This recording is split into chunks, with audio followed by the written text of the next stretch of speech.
नमस्कार, मैं हूं हरिशंकर व्यास। सेंट्रल हॉल में आपका स्वागत है। संसद का बजट सत्र राजनीतिक मायनों में बहुत दिलचस्प रहा। सरकार के कई काम निपटे। इससे पहली वर्षगांठ के प्रचार का आधार बना तो विपक्ष के लिए राजनीतिक टकराव की जमीन तैयार हुई। प्रधानमंत्री नरेंद्र मोदी और उनकी सरकार को संतोष है कि विधायी कामों में उसका प्रदर्शन अच्छा है।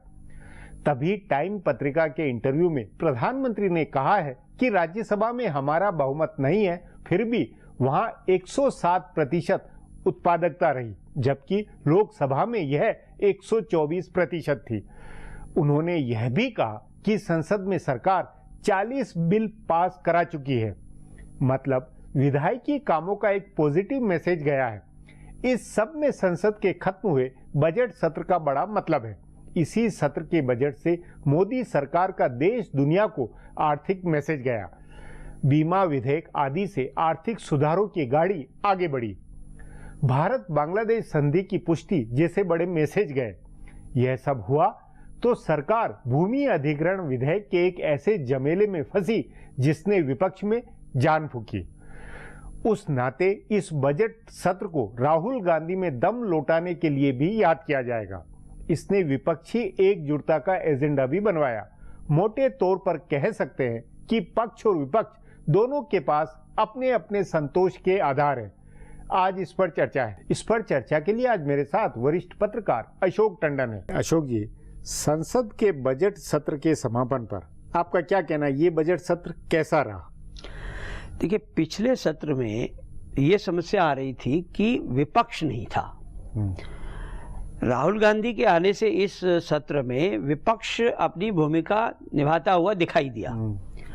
लेकिन जहां तक सरकार का मामला है, सरकार के लिए संसद का सत्र और विशेष तौर से बजट सत्र, ये अपने एजेंडा को पास करवाना होता है। तो मेरा मानना है कि सरकार ने जितने भी विधेयक सोचे थे या जो एजेंडा बनाया था उसको पारित कराने में सफल रही है। सरकार सत्ता में रहते हुए सत्ताधारी ये संसद में राजनीति नहीं कर सकता, लेकिन राजनीति करना विपक्ष का काम है। तो मैं समझता हूं कि कुल मिलाकर, जैसा आपने कहा, दोनों पक्ष ये कह सकते हैं कि ये हमारे लिए विन विन सिचुएशन थी।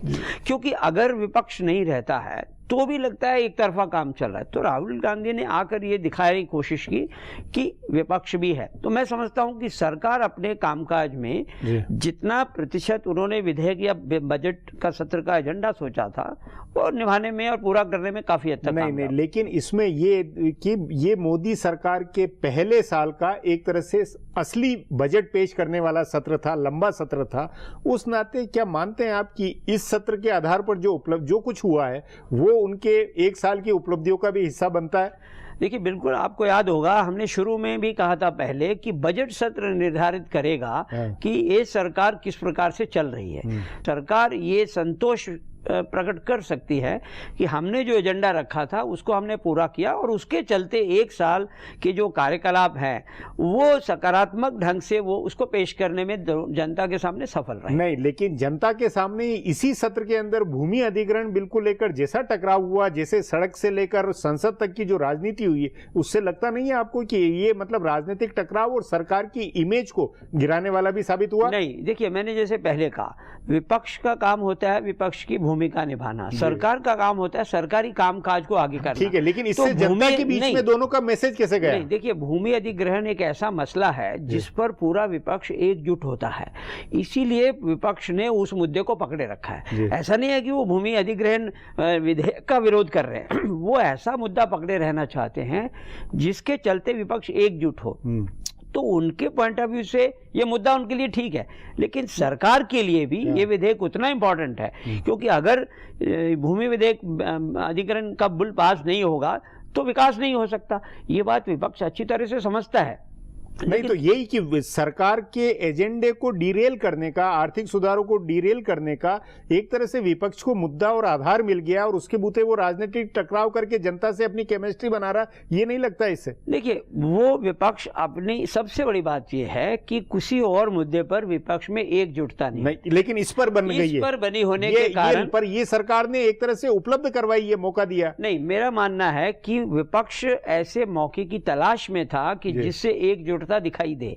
आपको याद होगा पिछले सत्र में उन्होंने धर्मांतरण को पकड़ लिया, जिस पर एकजुटता थी। इस बार उनको भूमि अधिग्रहण ऐसा बिल मिला हुआ है जिस पर वो एकजुटता को टूटने नहीं देना चाहते, लेकिन उनको मालूम है कि सरकार चाहेगी तो इस विधेयक को पास करवा लेगी। लेकिन हम अपनी तौर पर राजनीतिक दृष्टि से विपक्ष की भूमिका भी निभा रहे हैं। तो जैसे मैंने कहा कि कुल मिलाकर विपक्ष की भूमिका निभाने की दृष्टि से विपक्ष अपने उसमें सफल रहा। तो लेकिन सरकार उस नाते क्या ये माना जाए कि पहले वर्ष के अंदर इस बजट सत्र से विपक्ष वापस अपने पांवों पर खड़ा होने की स्थिति में आ गया? देखिए, विपक्ष नहीं हो ये भी तो अच्छा नहीं है लोकतंत्र के लिए। विपक्ष दिखाई दिया है। पहली बार एक साल में विपक्ष की उपस्थिति नजर आ गई, भले 40-44 लोग लोकसभा में हो, फिर भी नजर आई है। क्योंकि ये भी लोकतंत्र में आवश्यक था। चाहे आज विपक्ष की संख्या 44 रह गई हो, लेकिन विपक्ष की भूमिका तो कांग्रेस को निभानी है। सरकार के संसदीय प्रबंधक है, संसदीय मंत्री है, सरकार का जो राजनीतिक मैनेजमेंट है, विपक्ष को तोड़ने वाली जो राजनीति होनी चाहिए, वो सब कैसी रही? क्या मेरा मानना है कि कहीं ना कहीं थोड़ी सी चूक रही है कि देखिए, विपक्ष की संख्या चाहे 44 हो या 50 हो, संसद में आपको उन्हें तवज्जो देनी पड़ेगी। आप उन पर कटाक्ष नहीं कर सकते, उनके नेताओं पर, और आपके नेता भी विपक्ष के नेताओं के प्रति आदर का सम्मान रखना नहीं चाहिए। लेकिन ये आप उस नाते कि जो पहला सत्र था, दूसरा सत्र था, उसके मुकाबले सत्ता पक्ष की तरफ से अब विपक्ष के नेताओं के प्रति ज्यादा आदर और ज्यादा सम्मान दिखाया गया। देखिए, होना भी चाहिए।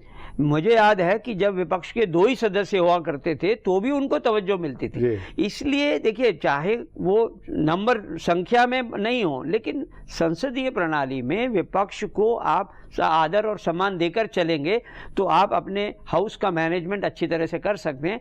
उसमें कई जैसे कि उनसे पूछे बिना सत्र बढ़ा दिया गया। अब ये छोटी सी बात थी, अगर आप नेता विपक्ष को विश्वास में लेकर बढ़ाते तो शायद ये जो पिछले दिनों 1-2 दिन अवधान चला वो नहीं होता। विपक्ष मानकर चल रहा है कि इस सरकार के पास बहुमत है लोकसभा में, इसलिए उसको हम अपनी राजनीतिक विपक्ष तो करेंगे, लेकिन टकराव का कोई लाभ नहीं। लेकिन ये जाते जाते खत्म होते होते जो विपक्ष ने राज्यसभा में जो नितिन गडकरी और केंद्र की रिपोर्ट का जो मुद्दा उठाया, वो क्या वो उनके विधेयक को रोकने के मकसद से था या इसका राजनीतिक एडवांटेज? दोनों बातें हैं। ये एक संदेश देने की भी कोशिश है कि आप हमको बिल्कुल नजरअंदाज करके चलेंगे तो हम भी किसी ना किसी मुद्दे पर हम आपके लिए टांग अड़ा सकते हैं। क्योंकि जैसे विपक्ष को विश्वास में नहीं लिया गया सत्र बढ़ाने के लिए, ये एक मैसेज है। दूसरा, उनको लगता है कि जिन विधेयकों को हमने पारित नहीं होने देना, उन विधेयकों का सीधा सीधा विरोध ना करके हम एक ऐसे मुद्दे को उठा लेते हैं और सत्र नहीं चलने देते। लेकिन मेरा मानना है कि सरकार को विपक्ष का आदर सम्मान करते हुए उनको साथ लेकर चलने की प्रक्रिया ये सदन में भी दिखाई देनी चाहिए। उनके नेताओं के प्रति किसी प्रकार का ऐसा कोई कमेंट करना वो संसदीय प्रणाली के लिए ठीक नहीं। उस नाते इस बजट सत्र में सत्ता पक्ष विपक्ष को लेकर संभला है, तो विपक्ष भी अपने हिसाब से अपनी राजनीति में मतलब उसने भी कई चीजें सीखी या मतलब समझी है। नहीं, देखिए, विपक्ष कमजोर होने के चलते विपक्ष को अगर आप बार बार ये जताएंगे कि तुम बहुत कमजोर हो, तो ये भी अच्छी बात नहीं है। उनकी संख्या कम है, आप उसका फिर भी सम्मान करिए और उनको साथ लेकर चलिए। वो सदन, आफ्टर ऑल सरकार को अपना कामकाज चलाना है। सदन के बिना आप कोई प्रस्ताव बिल पारित नहीं कर सकते, तो उनको सम्मान देते चलिए और आप अपना काम करते चलिए। जी अशोक जी, बातचीत को यहीं समाप्त करेंगे। प्रोग्राम में आने के लिए बहुत बहुत धन्यवाद। हमारा प्रोग्राम अब यहीं खत्म होता है, मुझे इजाजत दीजिए।